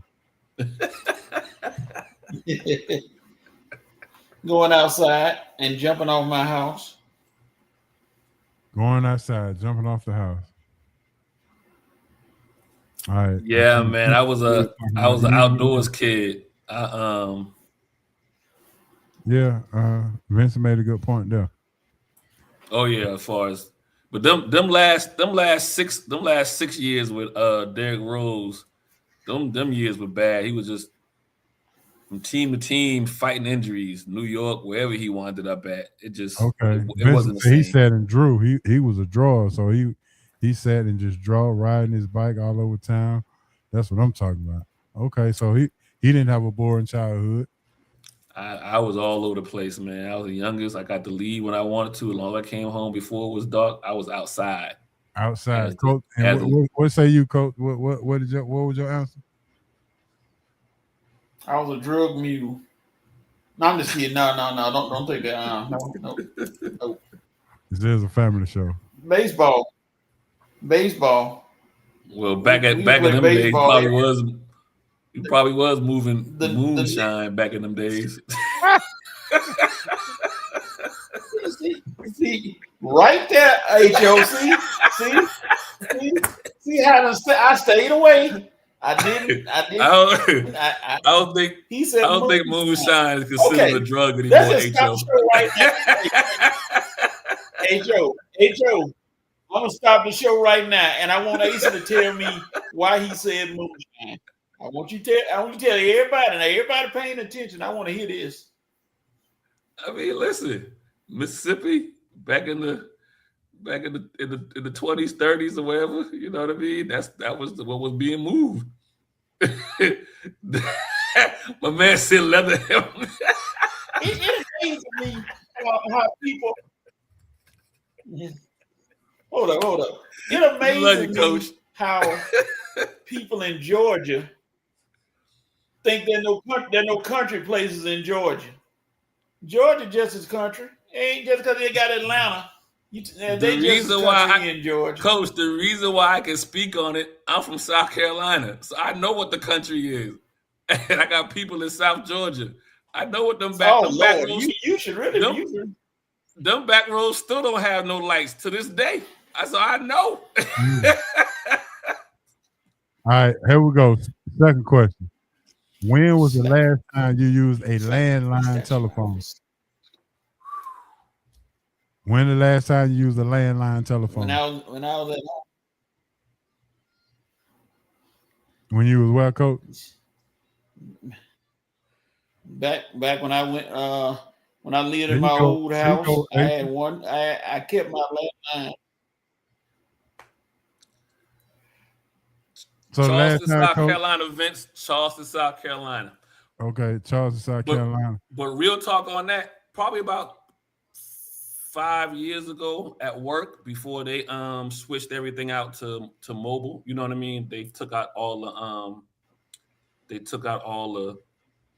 the desk phones. Desk phones, yeah, and then everything kind of now come through your computer or whatever. So about 5 years ago. Coach, what say you? Landline last time. When I first moved into my house many moons ago, about 2000. Huh? I ain't saying 2000 something. I can't remember. Okay. Hey Joe, you remember your landline house phone from growing up? Yes. Number? Yes. I still do too. Rhonda said every day at work. I don't think work count because that's actually that's actually going through a data line, not an actual analog.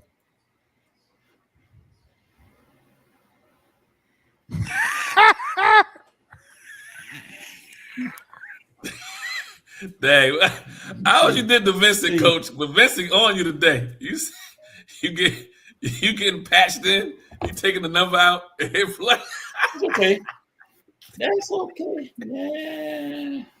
Yeah, Miss BP, I got a surprise for you. I can't wait. Can't wait. All right, here we go. Keep one, bench one, cut one. What do you care to eat with your chili or soup? Crackers, grilled cheese, or garlic bread? Oh Lord, you left out one. Cornbread. I'm sorry. Okay. Cornbread, keep crackers. Okay. Cornbread, crackers. No, cornbread, garlic, grilled cheese, and crackers. So you bench it too? No, I'm benching what's the name? I'm benching the crackers. Benching the crackers. I'm keeping cornbread. And I'm benching. I'm sorry. Let me go again. Keeping cornbread, benching grilled cheese, and cutting, unfortunately, crackers. Crackers and garlic bread. Crackers, barely. Big Z, I'm gonna get him. He can't run. I'm gonna get him. Don't worry about it. I'm gonna get him. Just to show us Peachtree go through Buckhead. I'm gonna get him. Hey, so what you got? I'm keeping crackers. I'm keeping cornbread. You keeping cornbread and crackers? Yeah, South Carolina, man. You eat your cornbread. We on it. I'm with you, Coach.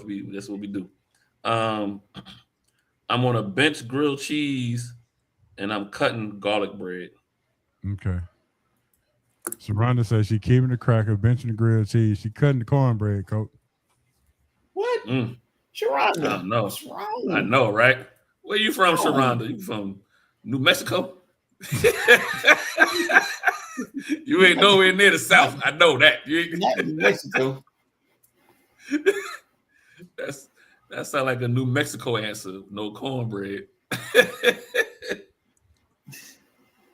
She said Georgia. Decatur, where it's greater, she said. Uh-oh. Not Decatur, where it's greater. Yeah.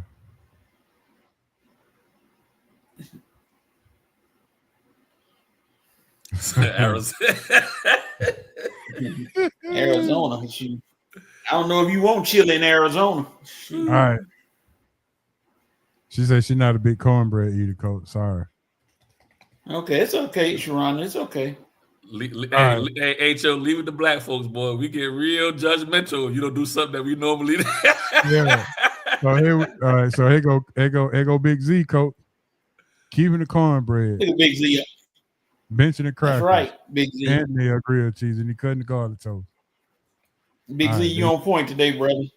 You on point right there. I got another keep one, bench one, cutting one. Long John Silver, Captain D's, Fish Supreme. Ooh. God. Woo. Fish Supreme is gonna be talking about Boston Fish Supreme or just any one of them? Nah. The brothers, the one that own the brothers that own Fish Supreme. Boston Fish Supreme. It don't matter. Nation. Any one of them. I like Boston Fish Supreme too. They got some nice wings over there with Boston Fish Supreme. And they got some good fish sandwiches. That's for sure. So either one. So Captain D's gonna barely make the keep, and Boston Fish Supreme gonna get benched barely. But Long John Silver, you can put that in the ocean. You cut Long John Silver, okay? Yes, sir. I'm going Fish Supreme. I'm keeping Fish Supreme if it's the one that the nation own. I'm keeping that one, and then I'm on bench Captain D's. And then I'm with Coach. I'm cutting Long John Silver out. All right. Sharona says she keeping Supreme, Fish Supreme. She go cut Long John Silver and she go bench Captain D. There you go, Sharona. There you go. Okay, you back, Sharona. You back to Georgia. You back to Georgia. I don't know what that cornbread answer about, but you back to Georgia now. Wait a minute. Hey Joe, somebody missing. Yeah, Carletta missing. Carletta, where are you? She didn't put her what's calling up today. I figured something was going on. So. Okay, well, it's real. We keep her in spirit. Yeah, keep Captain D's, bench Supreme, and cutting. Oh, there she go. Oh, there she go. Hey, Carletta. Yeah, there she go. Coach said you ain't been answering the questions, so we was worried about you. So, yeah. VP, if you eat a Fish Supreme sandwich, you're gonna want to go back. I can tell you that right now. You say you never had Fish Supreme. Oh, that's yeah. what I'm saying. If you eat one, you're gonna want to go back with them fries too. Yes, sir. Yeah. All right, here's the money question. Here's the money question. At least one of them anyway. I got two tonight. I got you, Coach. She said she just woke up, Coach. Oh. All right, so I'm gonna go back for Carletta. Carletta, your childhood boredoms. What did you do to maintain your boredom as a kid? Did you draw, color, watch TV, go outside, or do anything? Then the second question was, when the last time you used the landline?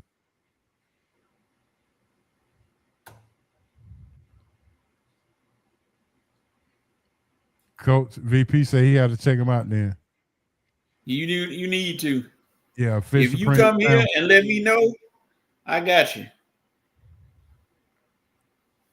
All right, here's the money question. This is gonna be interesting. Would you rather have a remote job working from home, making $150,000 a year, or going into the office 45 minutes in traffic, going both ways, making $250,000 a year? All right, say that one more time. Give me the traffic. Say that one more time. Remote job making $150,000 a year, or going into the office in traffic 45 minutes each way, making $250,000 a year.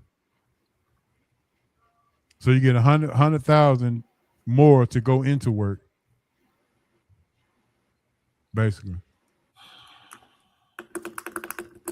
Ooh.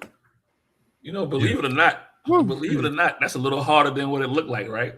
It is a little harder. Believe it or not. Because that remote work, less stress on your body, less stress on your car. You know what I mean? There's things that you ain't got to do. Like I can make, and then that time, right? Coach said he going into the office. He going to make that. He going to make that extra $100,000. But that's the thing. I'm saying with the remote though. With the remote, There's sometimes other opportunities that you can actually do if you know how to work it right. I might be able to make up that $100,000 somewhere else. Coach, listen. Now, give it to a black man to try to take advantage and get the loopholes. That's what. Listen, that's what we get loopholed all day long. So why I can't get a loophole somewhere? But with that being said, I probably would take the $250,000 though. It's guaranteed. It's set in stone. Dad said he played Atari and Nintendo when he was bored. Cuz said he went outside. That's another thing. Carletta said she did all the above. And she hit her landline 05 and 06. Pretty interesting. And then Cuz said get him the traffic. He want that 250. Yeah. Vincent said he in the office. Get him. Traffic doesn't bother me. $100K for my troubles. Yeah, you driving in traffic for $100K extra. Cuz say the remote job is depressing.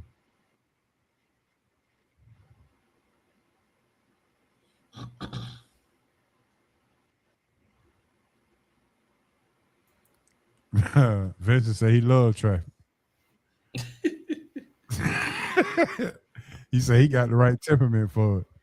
Dad said he taking the 250, Alex. Yes, sir. He in traffic. Get that money. Yeah, all you need is a good station. Get that satellite radio. All right, Coach. I think that's one for you. That question right there.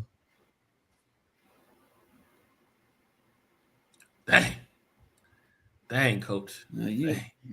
That rotary was heck boy on your finger. I'm sorry, your finger. Look, Big Z putting his landline number out. Coach, don't get mad with me. But the real question should be that you had the kind that you had like the little bullhorn that you put to your ear, and then you did the.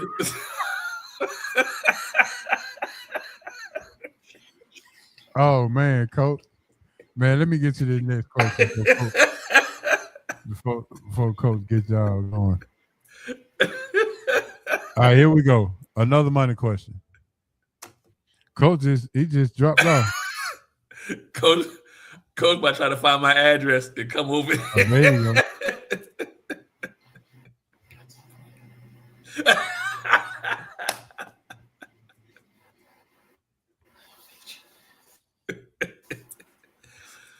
Oh man. Vince said you missed one number in that rotary phone. You had to hang up and do it again. You had to start all over.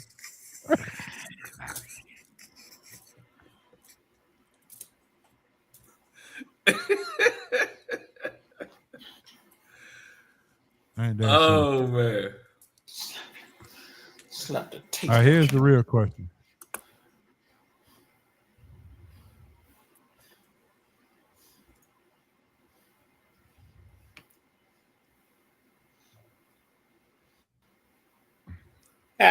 Carletta, make sure you put your Touch of Heaven's information in the chat so I can promote it for you. I said it at the beginning of the show, but I figured you would sleep. So make sure you put your Taste of Heaven's bakery information up so the SRT tenants can support you. All right. Do you do apple pies? Yeah, I'm pretty sure look at this here. Look at my Big Z jumping in. Look at Big Z.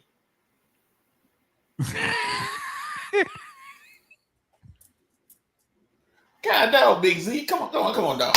Come on, man. All right, here we go. Either or. Do you take $220,000 per month for the next 20 years or $4.9 million right now? See, here we go. So how many years? I need to think about 20. $220,000 per month. Per month for the next 20 years. Yeah. Give me the money, the 20 years. Give you the 20-year, Coach? Yes, sir. I don't care how wrong I am. It ain't no wrong answer, Coach. Too much work. My head hurt. Or 4.9 million right now. Yes. Well, Coach, it's $2.6 million a year over 20 years. That's gonna be $52 million.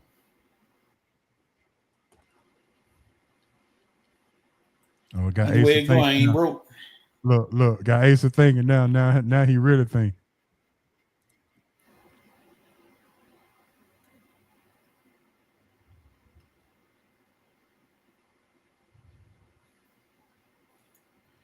Vincent said, give me the 20-year option.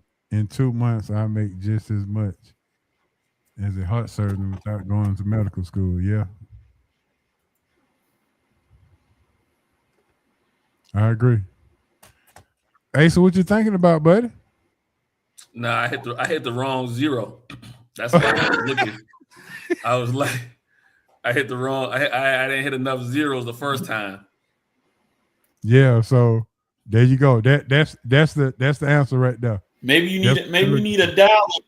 Maybe we need a rotary calculator. They never had those. Hey, Joe. They never had those. He said you need a rotary calculator. They never had rotary. They never had rotary, Coach. Wait, never had rotary. You might need one. That math. Just if you don't move that zero right, you gonna be short. That zero. All right, here we go. Next question. If getting a gift card for Christmas, is that offensive? Does that offend you getting a gift card for Christmas? Nope.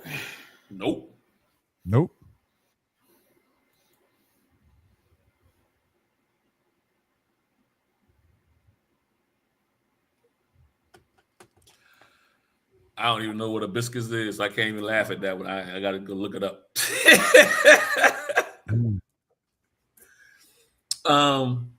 Why? Why people when people give you something correct, Carla, that's free money, right? And matter of fact, that's free money. A lot of people say they get offended by getting gift card because they said that it's an easy way out, or you didn't really think about what to get them. Okay, there's only should be one. I get what I want. Exactly, but it should only be one or two people who really you should be that maybe you should get mad at that doesn't do that thought process. If you're dating somebody, your spouse, or maybe a parent or whatever. But for everybody else, I ain't got time to be thinking. So,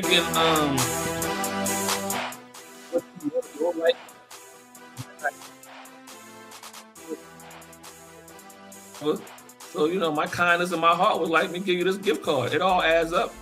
Spend it where you want to spend it. Exactly, V. Depends on who's giving it to you. Carletta said it too. I thought enough to give you something. You need to be, you know what? If you don't like it, give it back. That's it. Send it. If you don't like it, send it back.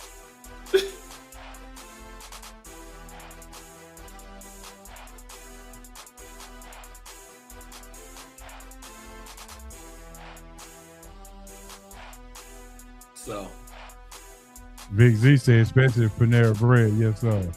That's one thing I like about the SRT family. We think logically on here. She said, so sister in Christ who's baking. Does she bake apple pie? Was Coach asking. Does she do apple pie?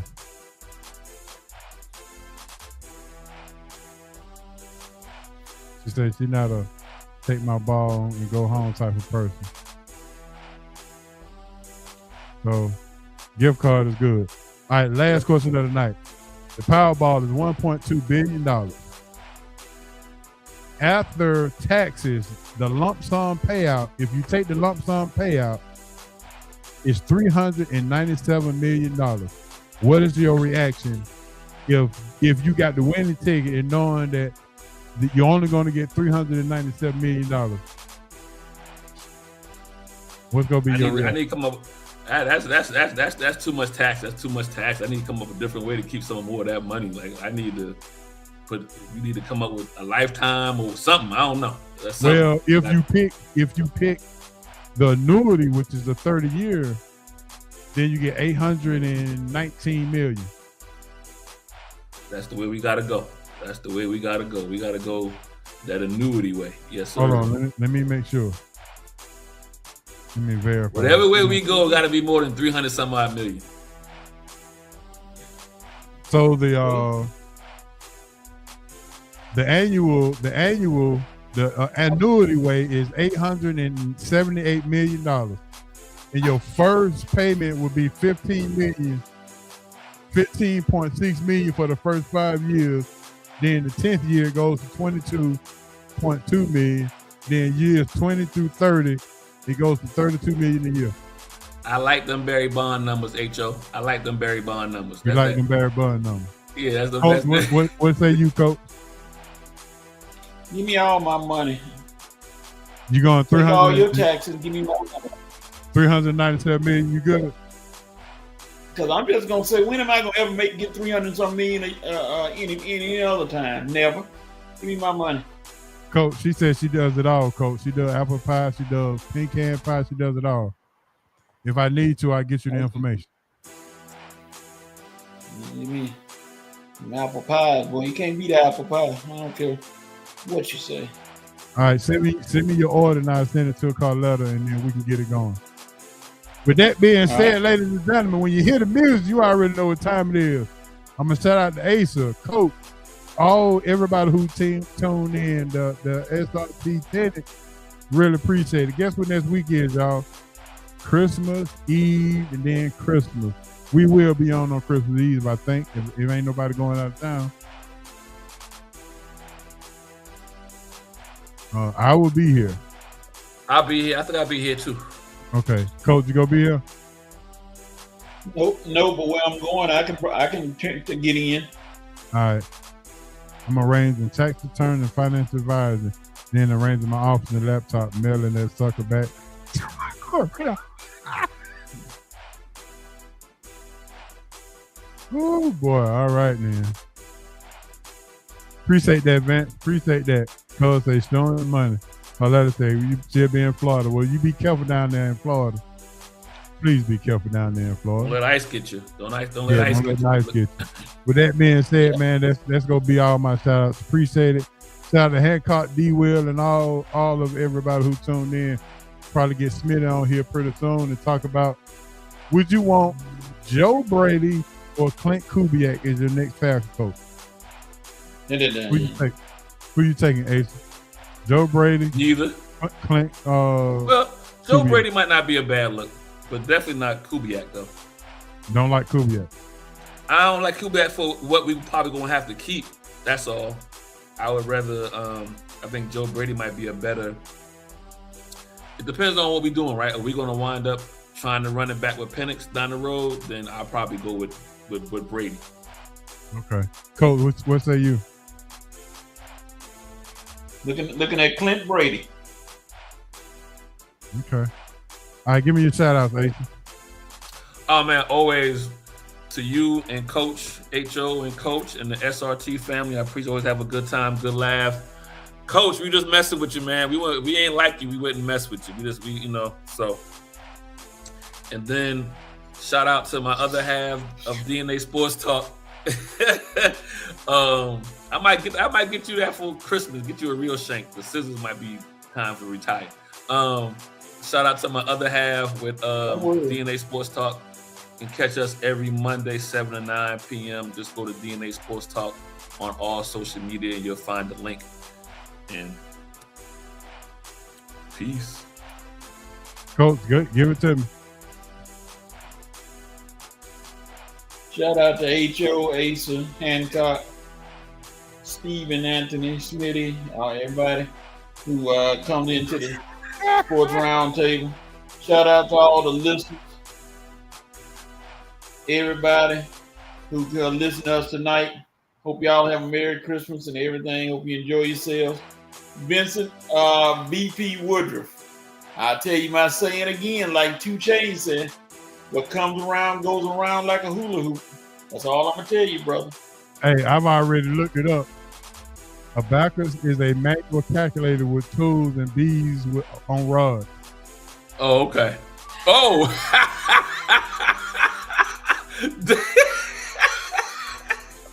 That's how they used to keep the date and time too, right? Look at Carly. Ooh. Man, I tell you. Ain't that something, man? I tell you, boy. I tell you. We learn something new every day now. I can be able to use that. See you Saturday, Coach. Yeah, you gonna see me Saturday, all right? You better be careful. You never know. All right, man. With that Drive-bys being are said, I got to get out of here. I got to get out of here. I got to go. I got to go make a run. I got to go play Santa Claus without a beard. But I am gonna be representing. Yes, sir. With that being said, man, I appreciate it. We're gonna see y'all next Wednesday on Christmas Eve. For Hancock, Asa, Coach, D-Will, Smitty, and everybody who tuned in for our great listeners, the SRT tenants. Carletta, I will be contacting you so Coach can get his apple pie. And I'm pretty sure y'all ship. With that being said, this is SRT, RIP BC, RIP Moms and Pops. And once again, there's no other way to live life other than surrendering to the man above. With that being said, this is SRT, man. We'll holler at y'all next week. Peace.